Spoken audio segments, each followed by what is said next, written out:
मित्रांनो, आपण पाहणार आहोत बांधकाम कामगारांना लेबर कार्ड बनवल्यानंतर 1 ते 32 योजनाचा लाभ मिळतो। पण सध्या महाराष्ट्रामध्ये दक्षता पथक नेमलेला आहे, दक्षता पथक कार्य करत आहे आणि बोगस कामगारांना आळा घालत आहे। तर आपण स्क्रीनवरती पाहू शकता, बांधकाम कामगारांची बोगस नोंदी, 45 लाखांचा गंडा, 25 जणांवर गुन्हा दाखल, सहाय्यक कामगार आयुक्तांनी दिली फरियाद, खोटी दिव्यांग प्रमाणपत्रे, मृत नोंदणी चुकीच्या दाखवून लूट यांच्यावर गुन्हा दाखल। तर मित्रांनो, तुम्ही स्क्रीनवरती पाहू शकता, बांधकाम कामगारांच्या ज्या बोगस नोंदणी आहेत त्यांच्यावर कडक कारवाईचे पाऊले कल्याणकारी मंडळाकडून उचलण्यात आलेली आहे। सध्या दक्षता पथक महाराष्ट्राच्या 36 जिल्ह्यामध्ये वर्क करत आहे, म्हणजेच काम करत आहे आणि ते जे बोगस नोंदणी आहेत, अशा बोगस नोंदणीच्या कामगारांना आळा घालण्याचं काम आणि जे बोगस दलाल आहे, जे दलालीचं काम करत आहे, बांधकाम कामगारांना लुटत आहे, अशा दलालांवर कारवाई करण्याचे काम महाराष्ट्रामध्ये संपूर्ण महाराष्ट्रात सुरू आहे। तर इथे स्क्रीनवरती पाहू शकता, कोल्हापूरची न्यूज आहे, आपण स्क्रीनवरती पाहू शकता, बांधकाम कामगारांची बोगस नोंदणी,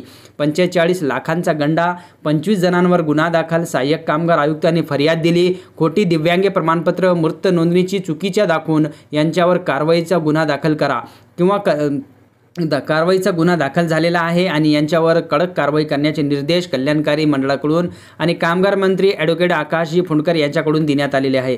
स्क्रीनवरती पाहू शकता, 20 कामगार खोटी दिव्यांग प्रमाणपत्र सादर केली, प्रत्येकी 2 लाखाचा लाभ घेतल्याचे स्पष्ट झाले। तसेच 2 प्रकरणामध्ये आधीच मृत्यू झालेल्या कामगारांची खोटी मृत्यू प्रमाणपत्रे सादर करून लाभ घेतला। मित्रांनो, हे जे दिव्यांग प्रमाणपत्र म्हणजे हँडिकॅप सर्टिफिकेट यांनी 20 जणांनी आणला आणि 2 लाखाचा आर्थिक सहाय्य यांनी घेतलेला आहे आणि यांच्यावर कडक कारवाई झालेली आहे। मित्रांनो, अशा प्रकारे महाराष्ट्रात 36 जिल्ह्यामध्ये कडक कारवाई दक्षता पथक करणार आहे।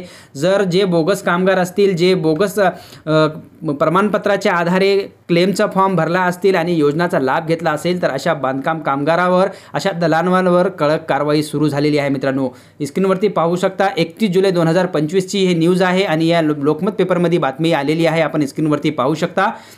तर दिव्यांग असल्याची खोटी प्रमाणपत्रे, मृत्यूचे बनावटे दाखले सादर करून बोगस बांधकाम कामगारांनी शासनाला 44,77,000 रुपयाचा गंडा घातल्याचा प्रकार उघडकीस आला आहे। या बाबतीत सांगलीतील सहाय्यक कामगार आयुक्त रोहित विश्वास गोरे वय 34 सांगली यांनी मंगळवारी दुपारी 29 जुलै रोजी रात्री कोल्हापुरात शहापुरी पोलीस ठाण्यात फरियाद दिली। त्यानुसार पोलिसांनी 25 जणांवर गुन्हा दाखल केला। बोगस बांधकाम कामगारांच्या विरोधात राज्यात प्रथमच मोठी कारवाई होत असल्याने बनावटगिरी केलेल्या बांधकाम कामगार आणि एजंटचे धाबे दणाणले आहेत। तर मित्रांनो, स्क्रीनवरती पाहू शकता, तुमच्यावरही कारवाई होऊ शकते। तुम्ही जर बोगस बांधकाम असाल किंवा बोगस तुम्ही कागदपत्रे जोडलेली असाल आणि तुम्ही बोगस कामगाराच्या जे प्रमाणपत्रे खोटे देऊन तुम्ही जर आर्थिक लाभ घेतला असेल, तर अशा बांधकाम कामगारावर कडक कारवाई होणार आहे आणि याचा क्रॉस व्हेरिफिकेशन महाराष्ट्रामध्ये सुरू झालेला आहे आणि याचा जे सांगलीमधून आणि कोल्हापूरमधून हे न्यूज समोर आलेली आहे, ही बातमी समोर आलेली आहे। अशा प्रकारे परभणीमध्ये, छत्रपती संभाजीनगरमध्ये आणि यवतमाळमध्ये आणि नागपूरमध्ये असे प्रकरण खूप झालेले आहेत। त्यांना आता